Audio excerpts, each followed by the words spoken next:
السلام علیکم ورحمۃ اللہ وبرکاتہ۔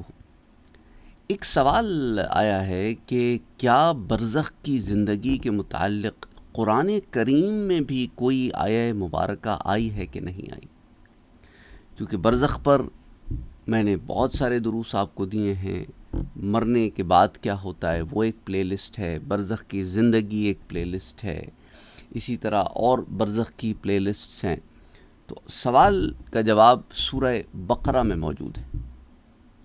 سورہ بقرہ میں آیہ نمبر 28 اللہ عز و جل کا ارشاد پاک ہے، اعوذ باللہ من الشیطان الرجیم، بسم اللہ الرحمن الرحیم، کیف تکفرون باللہ وکنتم امواتا فاحیاکم ثم یمیتکم ثم یحییکم ثم الیہ ترجعون۔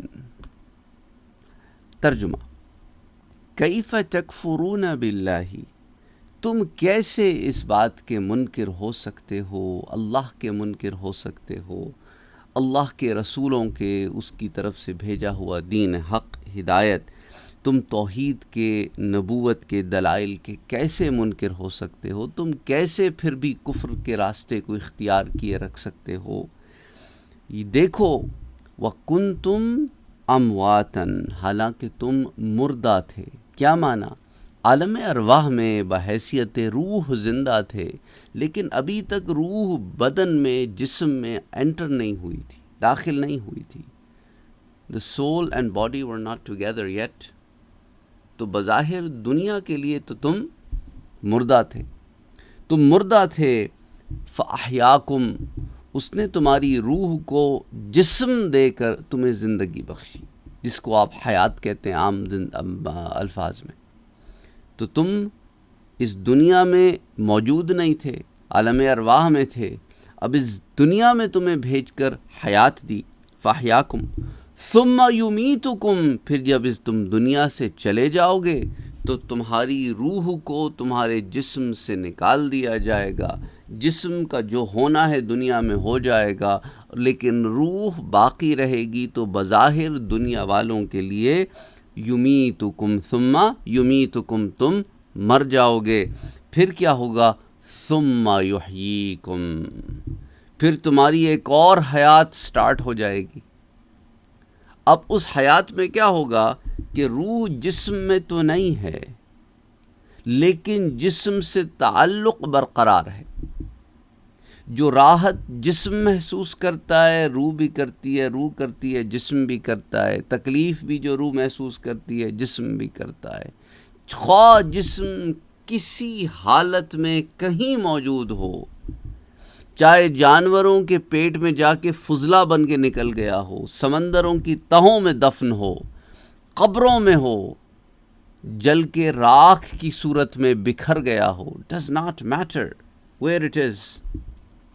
دیکھیں نا، اللہ عز و جل نے اپنے پیارے نبی صلی اللہ علیہ وآلہ وسلم کے ذریعے ہمیں حدیث مبارکہ کے جو ذخائر ہم تک پہنچے ہیں، ان میں سے ایک حدیث میں آتا ہے نا، وہ شخص جس نے اپنی اولاد سے کہا تھا، پرانے زمانے کی بات حضور نے بیان فرمائی، گناہگار تھا، کہا کہ مجھے جلا دینا، میں بڑا گناہگار ہوں، بڑی تفصیل سے میں نے حدیث آپ سے بیان فرمائی ہے، اور پھر میری راکھ کو آدھی کو تو زمین میں بکھیر دینا فضاؤں میں، اور آدھی کو پانی میں بہا دینا، کہ مجھے ڈر ہے کہ کہیں اگر میں صحیح سالم قبر میں دفن ہو گیا تو میرا رب مجھے عذاب دے گا، اور ایسا عذاب ہوگا کہ پھر کسی کو نہ ہوا ہوگا، کیونکہ میں نے اتنے گناہ کیے۔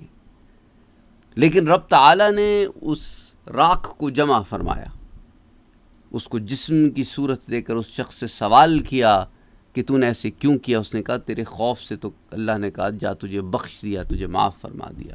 اب یہ راکھ کا جمع ہونا اس بات کا بڑا ثبوت ہے کہ ایک اور عالم ہے جس میں پھر یہ سوال ہے، جواب ہے۔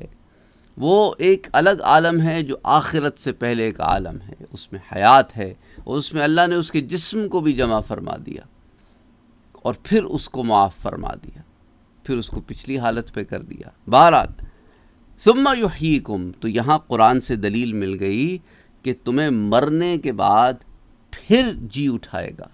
اب آپ کہیں گے کہ بھئی یہ آخرت کا جی اٹھنا بھی تو ہو سکتا ہے۔ اگر یہاں آخرت کا جی اٹھنا ہوتا تو اللہ یہ نہیں کہتا ثم الیہ ترجعون، پھر تم اس کی طرف لوٹائے جاؤ گے، یعنی آخرت کا لوٹنا پانچویں چیز ادھر بیان کی گئی ہے۔ سمجھ آ رہی ہے بات؟ آپ 5 چیزیں ہیں، 4 چیزیں نہیں ہیں۔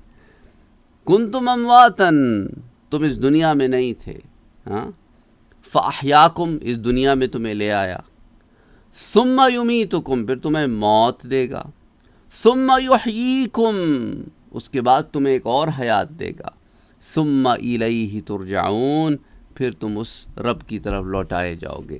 تو ثم یحییکم جو ہے نا چوتھی صورت، اب اس میں بعض مفسرین جو ہیں وہ اس طرف گئے ہیں کہ یہ برزخ کی حیات سے متعلق ہے، اور بعض نے اس کو ثم الیہ ترجعون کو ملا کے کہا کہ یہ قیامت کی بات ہے۔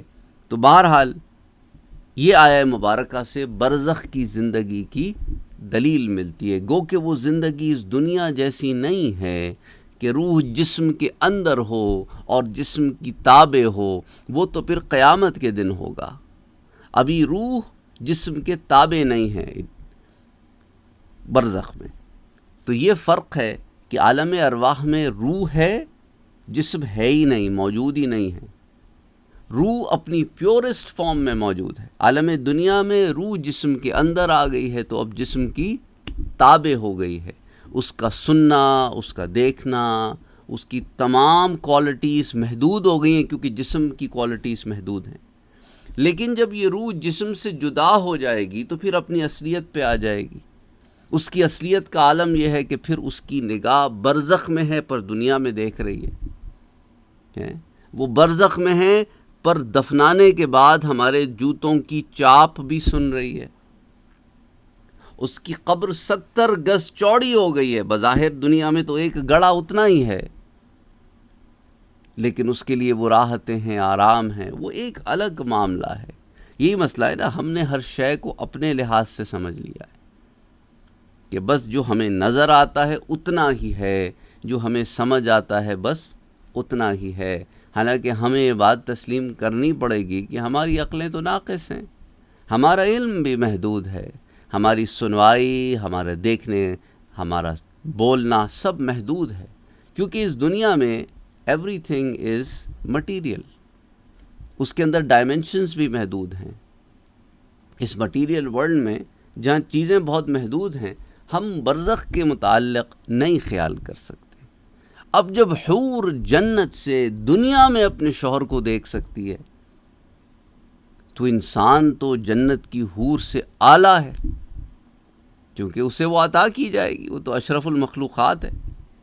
تو سوچے اس کی روح کی کیا طاقت ہوگی، یعنی انسان کی روح کی کیا طاقت ہوگی جب حور کی یہ طاقت اللہ نے اسے عطا فرمائی ہے۔ تو بہرحال کہنے کا مقصد یہ ہے کہ انسان روحانی طور پر بہت طاقتور ہے، جسم میں آ کر محدود ہو جاتا ہے، لیکن وہ لوگ جو محنت کر کے اپنے رب کے پیارے بندے بن جاتے ہیں، ان میں روحانی قوتیں اتنی زیادہ اسٹرانگ ہو جاتی ہیں کہ پھر ان کی روحانی قوتوں کا جو غلبہ ہوتا ہے اس کو لوگ سمجھ نہیں پاتے۔ And unfortunately when they don't understand they refute it۔ جب اس بات سمجھ میں نہیں آتی تو اس کا انکار کر دیتے ہیں، روحانی قوتوں کا، روحانیت کا انکار کر بیٹھتے ہیں، کیونکہ ان میں روحانیت موجود نہیں ہے۔ یہ تو وہی بات ہوئی کہ ایک شخص اگر پڑھا لکھا نہیں ہے تو وہ پڑھائی کا انکار کر دے کہ بھئی میری تو سمجھ میں نہیں آتا، یا ایک آدمی جو ہے وہ فرانسیسی زبان نہیں جانتا تو وہ فرانسیسی زبان کا انکار کرتا ہے، بھئی میری تو سمجھ میں نہیں آتی۔ ایسے تھوڑی ہوتا ہے۔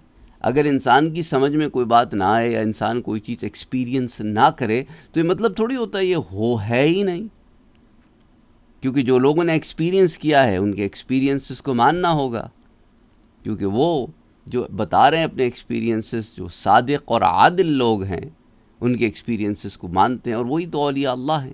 یہ جھوٹے ڈھونگیوں کی تو بات ہی نہیں کر رہا میں کہ شو فو کرنٹ والے، یہ پتہ نہیں کیا کیا ڈرامے باز ہیں، کراٹے والے، یہ ہیلمٹ والی سرکار اور دلہن سرکار اور پتہ نہیں کیا کیا خرافات بھر کے رکھی ہوئی انہوں نے۔